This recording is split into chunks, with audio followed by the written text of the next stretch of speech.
قرآن پاک کی ایک سورت ہے جس کو کہا جاتا ہے سورہ کہف.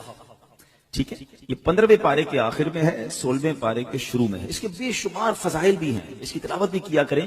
ہر جمعے کو کوشش کر کے اس کی تلاوت کریں. کہ روایتوں میں آتا ہے جو ایک جمعے سے دوسرے جمعے کو دوبارہ پڑھتا ہے نا سورہ کہف, تو دونوں جمعوں کے درمیان اس کے لیے نور کر دیا جاتا ہے.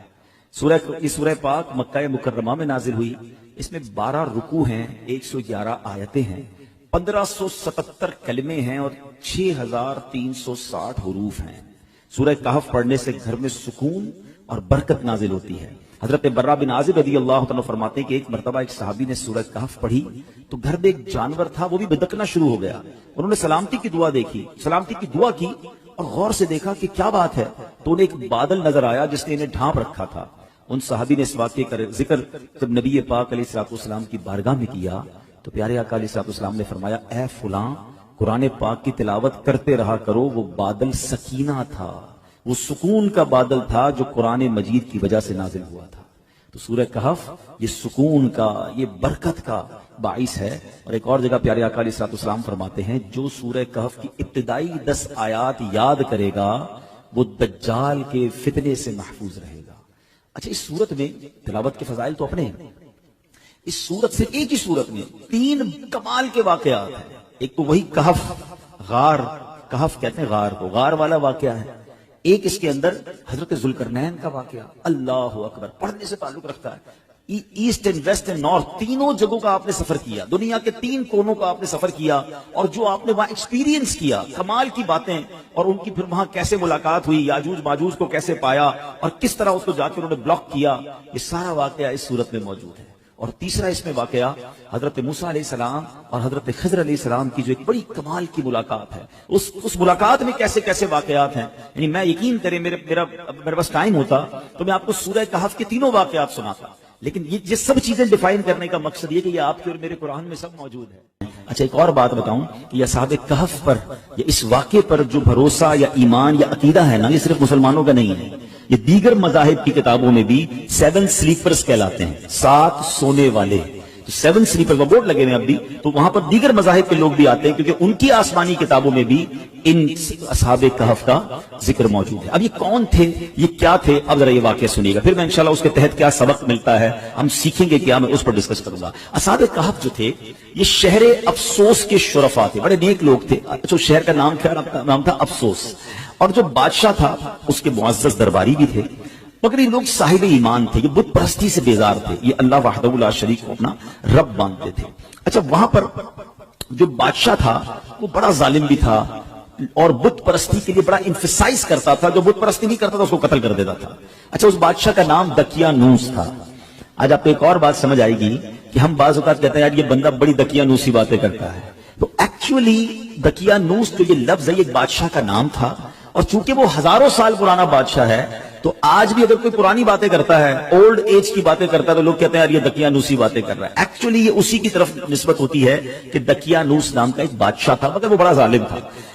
تو یہ لوگ جب دیکھا کہ یہ ہر مسلمان کو مار رہے ہیں, ہر ایمان والے کو مار رہے ہیں اور بت پرستی کے لیے ظلم کر رہے ہیں, تو ان 7 لوگوں نے کیا پلان کیا کہ ہم بادشاہ کے ظلم و ستم سے چھٹکارا پا کر شہر سے باہر چلے جاتے ہیں. وہ باہر گئے اور جا کر ایک ویرانے میں ایک غار میں جا کر انہوں نے پناہ لی. اس زمانے میں ہوٹل اور یہ بلڈنگیں تو ہوتی نہیں تھی, ہزاروں سال پرانی بات ہے. تو بہرحال اب یہ غار میں گئے اور وہاں پر جا کر آرام کیا, تھکے ہوئے تھے تو سو گئے. اللہ کی شان یہ ہے کہ وہ تقریباً 300 برس سے زیادہ عرصے کے لیے سو گئے. یہ سوئے تو اٹھے ہی نہیں. اللہ اکبر. اچھا, ادھر حالات بدلتے رہے. بادشاہ کو جب پتا چلا کہ یہ لوگ غار کے اندر ہیں اور یہ مجھ سے چھپ کر گئے ہیں, بڑا ناراض ہوا اور اس نے اپنے ایک بندے کو بھیجا کہ جاؤ اس غار پر ایک دیوار بنا کے اس کو بند کر دو, یہ اندر ہی بھوکے پیاسے مر جائیں. جس بندے کو یہ آرڈر دیا گیا تھا نا وہ تھوڑا سا خدا ترس آدمی تھا. اس نے کیا کیا کہ ان 7 اصحاب کہف کے نام لکھے, پوری بات لکھی کہ یہ لوگ ایمان والے ہیں, بادشاہ کے ظلم سے جا کر اندر چھپے ہیں, اور ان کا یہ واقعہ ہے. ایک تختی لکھی, ایک صندوق کے اندر اس غار کے ساتھ دیوار میں اسے دفن کیا اور ایک دیوار کھڑی کری. حکم تو تھا بادشاہ کا. اب باہر والے لوگ یہ سمجھے کہ یہ بھوکے پیاسے اندر مر گئے. بہرحال ادھر بادشاہ کا انتقال ہوا, پھر دوسرا بادشاہ آیا, تیسرا بادشاہ, دور بدلتا گیا. اور یہاں جناب یہ سوئے ہوئے ہیں. آفٹر 300 years کیا ہوا کہ ایک اور بادشاہ آیا جس کا نام تھا بیدروس. وہ بڑا نیک دل بادشاہ تھا, ایمان والا بادشاہ تھا, اللہ پر ایمان لاتا تھا. مگر اس کے دور میں ایک عجیب و غریب فتنہ کھڑا ہوا. کچھ لوگوں نے یہ معاذ اللہ کہتے ہیں کہ شک پیدا کرنا شروع کر دیا, کمپلین کرنا شروع کر دی, آرگیومنٹ شروع کر دیا کہ مرنے کے بعد اللہ دوبارہ پیدا نہیں کر سکتا, یعنی مرنے کے بعد دوبارہ کوئی زندگی نہیں ہے. اب بادشاہ بڑا نیک دل آدمی, سمجھاتا لوگوں کو, لوگ اس کی بات کم سنتے, اس فتنے کی بات زیادہ سننے لگے. تو بادشاہ تہجد کی نماز میں رو رو کے اللہ سے دعا کرتا کہ میرے مولا کوئی ایسی نشانی عطا کر دے, کوئی ایسا اشارہ عطا کر دے کہ ان لوگوں کو سمجھ آ جائے کہ تو مرنے کے بعد دوبارہ زندہ کیسے کرے گا. اللہ کی شان دیکھیں. اس بادشاہ کے وہم و گمان میں بھی نہیں ہے کہ کوئی غار ہے اس کے شہر کے قریب جہاں کچھ لوگ سوئے ہوئے ہیں. سینکڑوں سال گزر گئے نا. اب اللہ کی شان دیکھیں اس بادشاہ کی, وہ گریا بازاری, وہ دعائیں کیسی رنگ لائیں کہ ایک چرواہا جو تھا بکریاں چراتے چراتے اس غار کے قریب پہنچا. اب قریب پہنچا تو دیوار 300 سال پرانی ہو گئی تھی, تو دیوار دھڑام سے گری. جیسی غار کے اندر اس نے دیکھا تو وہ گھبرا کر دوڑ پڑا. اچھا یہاں جیسی دیوار گری تو ان بندوں میں سے وہ 7 افراد اٹھ گئے. اچھا وہ اٹھے تو وہ سمجھے ہم 2 4 6 گھنٹے 8 گھنٹے سو کر اٹھے, ٹھیک ہے نا. انہوں نے نماز وغیرہ پڑھی, اب بھوک لگ رہی ہے تو ایک ساتھی کو کہا ذرا جانا باہر اور دیکھ بھال کر بادشاہ دقیانوس کے سپاہی کہیں پکڑ نہ لیں, کھانا لے کر آ جائے. وہ بندہ چھپتے چھپاتے بازار گیا تو سارے بازار کا ماحول ہی الگ, عمارتیں الگ. بہرحال اتنا اس کو خیال نہیں آیا. اس نے جا کر ایک دکاندار نان بھائی جو روٹی بیچنے والا تھا اس نے پیسے دیے کہ مجھے کچھ روٹیاں چاہیے. تو نان بھائی نے جب وہ پیسے دیکھے کہا یہ سکے کہاں سے آ گئے, یہ تو کرنسی ختم ہو گئی تھی, 300 سال پرانی کرنسی تھی. تو کہا یہ پیسے تو ہمارے یہاں نہیں چلتے, کس زمانے کے پیسے لے کے آئے بھائی, یہی تو پیسے ہیں, کل تو ہم نے پیسے لے کے غار میں گئے, آج تمہیں دے رہے تم کہہ رہے پیسے نہیں چلیں گے. اچھا یہ بتاؤ دقیانوس بادشاہ کہاں ہے آج کل؟ وہ جو اصحاب کہف میں سے ایک بندہ تھا وہ پوچھتا ہے کون دقیانوس, اس زمانے کا تو کوئی بادشاہ یہاں پر نہیں ہے. اب وہ حیران کہ بادشاہ کل تو ہم جا کے غار میں گئے, آج بادشاہ کی کو پہچان نہیں رہا, کرنسی ہماری چل نہیں رہی. ادھر وہ نان بھائی سمجھ گیا کہ یہ سینکڑوں سال پرانی کرنسی ان کے پاس ہے, ان کو لگتا ہے کوئی خزانہ مل گیا ہے. تو انہوں نے پکڑ کر اس بندے کو جو اصحاب کہف میں سے تھے پولیس والوں کے یا حکام کے حوالے کر دیا. وہ حکام انہیں بادشاہ کے پاس لے گئے. بادشاہ کو جب یہ سارا واقعہ پتا چلا اس نے کہا ہم تو دقیانوس بادشاہ کے زمانے کے لوگ ہیں, ہم تو سوئے اٹھے تو آپ بتا رہے ہیں کہ وہ بادشاہ بھی نہیں ہے, پیسے بھی یہ نہیں چل رہے, یہ زمانہ کون سا ہے؟ تو بادشاہ نے معلوم کیا تو پتا چلا کہ یہ 300 سال پرانی بات کر رہے ہیں. یہ کیسے پاسبل ہے کہ بندہ بھی جوان ہے, بوڑھا بھی نہیں ہوا اور 300 سال پرانی بات کر رہا ہے. کہ میں اکیلا نہیں ہوں, 7 6 اور بھی ہیں, کدھر ایک غار میں ہے. چلو اب بادشاہ نے پورا لشکر لیا. یقین تو بادشاہ کو بھی نہیں آ رہا تھا کہ یہ ہو کیا رہا ہے. اب پورے لشکر کو لے کر جب وہ غار کے قریب پہنچے تو ادھر جو غار میں لوگ تھے وہ سمجھ گئے کہ دقیانوس بادشاہ کے بندے آ گئے ہیں, ہمارا بندہ پکڑا گیا ہے, اب ہماری خیر نہیں ہے. وہ سجدے میں چلے گئے, وہ دعائیں کرنے لگے, استغفار پڑھنے لگے. مگر جب سپاہی آئے تو سپاہی بھی کوئی اور, بادشاہ بھی کوئی اور. کسی کو یقین نہ آئے ان کی باتیں. اب وہ تختی کام آئی. اب جب دیوار کھودی گئی تو وہ تختی نکلی اندر سے جو 300 سال پہلے دقیانوس بادشاہ کے بندے نے, اس کے ملازم نے لکھ کر رکھی تھی کہ ان 7 بندوں کے نام یہ ہیں اور یہ دقیانوس بادشاہ کے خوف سے جا کر اندر سوئے ہیں اور یہ ایمان والے ہیں. اللہ اکبر. جب بادشاہ کو یہ پتا چلا نا, پہلے تو وہ گیا سجدہ شکر میں کہ اللہ تو نے میری پکار سن لی, ایسی نشانی بتا دی کہ بندہ مرنے کے بعد کیسے جیے گا. تو نے تو جیتے جی ہمیں دکھا دیا کہ تو چاہے تو 300 سال تک کوئی سویا رہے, نہ اس کا بال بھیکا ہو, نہ بال سفید ہو, نہ باڈی گلے, اور میرے رب تو نے انہیں پھر زندہ کر دیا. اب جناب پورا شہر آیا, سارے لوگ آئے جو بے ایمان ہو گئے تھے, جو اللہ کی قدرت کے انکاری ہو گئے تھے, سب کلمہ پڑھنے لگے, سب اللہ کی وحدانیت پر یقین لائے. سبحان اللہ. اب یہ جو اصحاب کہف تھے, سبحان اللہ, یہ لوگ جو تھے جب انہوں نے دیکھا کہ اب ماشاءاللہ سب لوگ ایمان لے آئے ہیں اور یہ کام سارا ہو گیا ہے, تو پھر انہوں نے کہا کہ اے بادشاہ ہم اللہ کے تمہیں سپرد کرتے ہیں, تمہارا کام ہو گیا. یہ پھر غار کے اندر گئے اور پھر سو گئے اور اللہ نے اسی حالت میں انہیں وفات دی.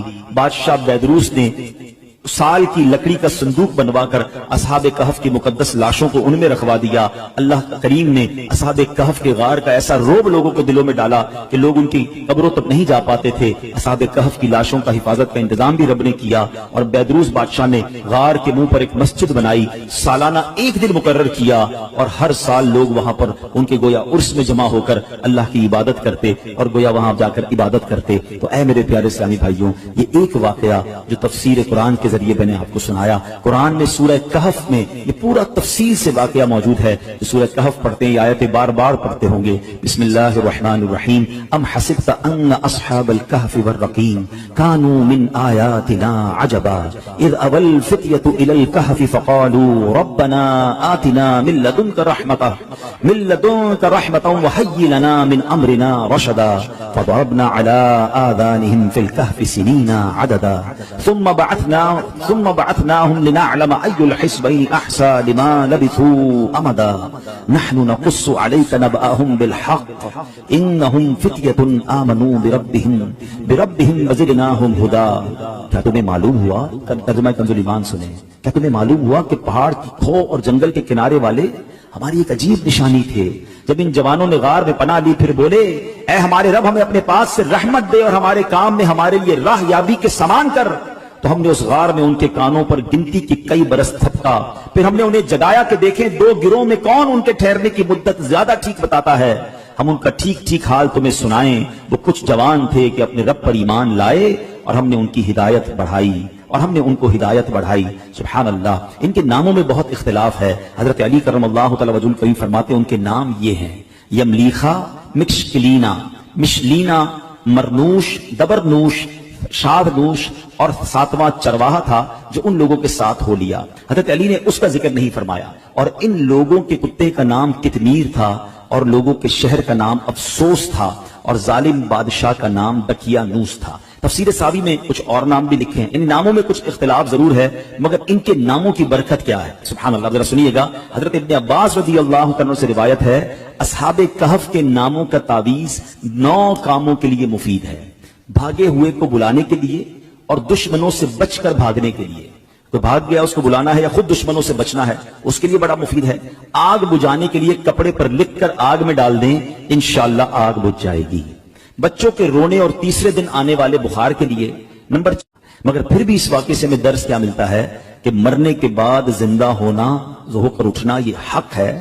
اور اصحاب کہف کے اس واقعے سے گویا رب نے ایک اور قدرت کا نظارہ ہمیں دکھایا سبحان اللہ. اور ایک اور بڑی پیاری بات پتہ چلی کہ جب بندہ اپنے ایمان کو بچا کر، اپنے دین کو بچا کر، اپنے آپ کو گناہوں سے بچا کر کسی سفر پر نکل جاتا ہے، کسی جگہ ہجرت کر جاتا ہے، وطن چھوڑتا ہے، پھر اللہ اس کی غیب سے مدد فرماتا ہے. اور ایسی مدد فرماتا ہے کہ عقل بھی کام نہیں کرتی. دیکھیں نا 300 سال غار میں اللہ نے حفاظت کی کیونکہ ایمان کی فکر تھی. کہ آج کے دور میں ہمیں ایمان بچانے کی فکر ہے؟ ہم تو بے ایمانوں کی دوستی میں بھی خوش ہیں. لوگ کہتے ہیں کوئی بات نہیں، میرا ایک دوست ہے بد مذہب ہے مگر میں پکا ہوں، میں بیٹھتا ہوں اس کے ساتھ، میں سنتا ہوں اس کی باتیں، لیکن میں پکا ہوں، میں بیٹھتا ہوں. اللہ اکبر. ہمارے بزرگ وطن چھوڑ گئے، جان تکلیف میں ڈال دی مگر بے ایمانوں کی صحبت میں نہ بیٹھے. ابھی آئے گا نا ماہ رمضان تو کچھ شروع ہو جائیں گے سوشل میڈیا پر، ماہ مفسرین بن جاتا ہے نا، ہر بندہ قرآن کی تفسیر اپنی مرضی سے کر رہا ہوتا ہے، اپنے حساب سے جناب قرآن کھولیں گے. کوئی پینٹ شرٹ پہن کے قرآن سمجھا رہا ہوگا، کوئی داڑھی منڈا قرآن سمجھا رہا ہوگا، کوئی رمضان ٹرانسمیشن کے نام پر آپ کو بے وقوف بنائے گا. لوگ سب کی بھی سنیں گے. اللہ کے بندو، یہ ایمان کے بعض اوقات لوگ ڈاکو ہوتے ہیں. ہمیں قرآن سیکھنا ہے مگر عالم دین سے سیکھنا ہے نا، مفسر قرآن سے سیکھنا ہے. ایک صحیح العقیدہ عاشق رسول عالم دین سے سیکھنا ہے کہ ہر کسی سے سیکھنا ہے. لیکن نہیں یار، بس وہ ہر کسی کو سوشل میڈیا کا شوق ہے، میں آج اس کی سن رہا ہوں کل اس کی سن رہا ہوں، پھر پریشان بھی رہتے ہیں. ہمارے پاس آتے بھی ہیں کہ مولانا صاحب یہ میں نے سنا تھا، میں کنفیوز ہوں. بھائی کس سے سنا تھا؟ یار فلاں سے سنا تھا. پہلے اس نے کہاں سے سنا یہ تو پوچھ کے آؤ. کبھی کسی موچی سے کپڑے سلوائے آپ نے کہ یار جوتے بڑے اچھے سیتا ہے، کپڑے بھی اسی سے سلوا لوں؟ آپ کہیں گے نہیں یار، موچی کا کام جوتے سینا، درزی کا کام کپڑے سینا ہے. ڈاکٹر آپ کا یار علاج بڑا اچھا کرتا ہے، آپ کہتے ہیں یار ڈاکٹر علاج بڑا اچھا کرتا ہے، گھر بھی اسی سے بنوا لیتا ہوں، گھر بھی اچھا بنا دے گا. ڈاکٹر کا کام علاج کرنا ہے، بلڈر کا کام گھر بنانا ہے. دنیا کا ہر کام ہم اس کے ایکسپرٹ سے کرواتے ہیں، سیکھتے ہیں. مگر دین جس کی مرضی ہے وہ سکھائے اور ہم بیٹھ کے سن رہے ہوتے ہیں. نہ کریں ایسا. آپ اصحاب کہف کے اس واقعے سے سمجھو کہ ایمان کی اہمیت کیا ہے. سیدی اعلیٰ حضرت نے 100 سال پہلے سمجھایا. کیا فرمایا؟ سونا جنگل رات اندھیری، چھائی بدلی کالی ہے، سونے والو جاگتے رہیو چوروں کی رکھوالی ہے. آنکھ سے کاجل صاف چرا لیں، یہاں وہ چور بلا کے ہیں، تیری گٹھڑی تاکی ہے اور تو نے نیند نکالی ہے. اب یہ محاورہ کتنا کمال کا ہے. آنکھ سے کاجل چرانا کیسے؟ کاجل تو آنکھ کے اندر ہی ہوتا ہے. اعلیٰ حضرت کہتے ہیں اتنے شاطر ہیں، اتنے مکار ہیں کہ تمہیں پتہ بھی نہیں چلے گا اور تمہاری آنکھ سے کاجل چرا لیں گے. قرآن کے نام پر تمہارا ایمان چھین لیں گے، تفسیر کے نام پر دین کی بات کرنے آئیں گے اور تمہارے دین لے کے چلے جائیں گے، تمہارے عقیدے میں وسوسے کی سوئی چبو کے چلے جائیں گے. تو یہ سمجھنا ہے کہ میں نے اپنے دین کی، اپنے ایمان کی حفاظت کیسے کرنی ہے. اور سبحان اللہ ایک اور بات یہ پتا چلا، بیدروس بادشاہ نیک دل مسلمان تھا نا، اچھا قرآن میں واقعہ موجود ہے نا، اس نے کیا کیا کہ ایک دن مقرر کیا سال کا، اور بزرگوں کے مزار کے پاس جا کر پورا سال میں ایک دن مقرر کر کے لوگ وہاں جاتے تھے، گویا ان کا عرس مناتے تھے، وہاں عبادت کرتے تھے، رب کی عبادت کرتے تھے۔ تو پتا چلا کہ آج بھی اگر بزرگان دین کے مزارات پر کوئی سال میں ایک دن مقرر کر کے اللہ کی عبادت وہاں کی جائے اور ان کا عرس منایا جائے، فاتحہ پڑھی جائے، تو اس میں کوئی حرج نہیں ہے۔ اصحاب کہف کا یہ واقعہ ہی ہمیں یہ سبق دے رہا ہے، قرآن ہمیں یہ بتا رہا ہے، سبحان اللہ۔ تو بہرحال میرے پیارے اسلامی بھائیوں، یہ ایک واقعہ بیان کرنے کا مقصد یہ تھا کہ قرآن میں کیسے کیسے خزانے موجود ہیں۔ تو پلیز اس رمضان میں صرف قرآن پاک کی تلاوت نہیں کرنی، قرآن پاک کو انڈرسٹینڈ کرنے کی طرف بھی آئیں۔ اللہ کی رحمت سے دعوت اسلامی کے ماحول میں ہمیں تفسیر قرآن صراط الجنان بڑی آسان اردو زبان میں دے دی گئی ہے، اس کو پڑھیں، پڑھ نہیں سکتے تو اس کی آڈیو جاری کر دی گئی ہے، سننا شروع کر دیں۔ آپ دیکھتے ہوں گے دعوت اسلامی والے تو پورا سال ہی فجر کی نماز کے بعد مسجدوں میں تفسیر قرآن کچھ ایک دو صفحے پڑھ کے سناتے ہیں، کیوں؟ تاکہ روز کچھ نہ کچھ قرآن جو ہے وہ ہمارے دل میں اتر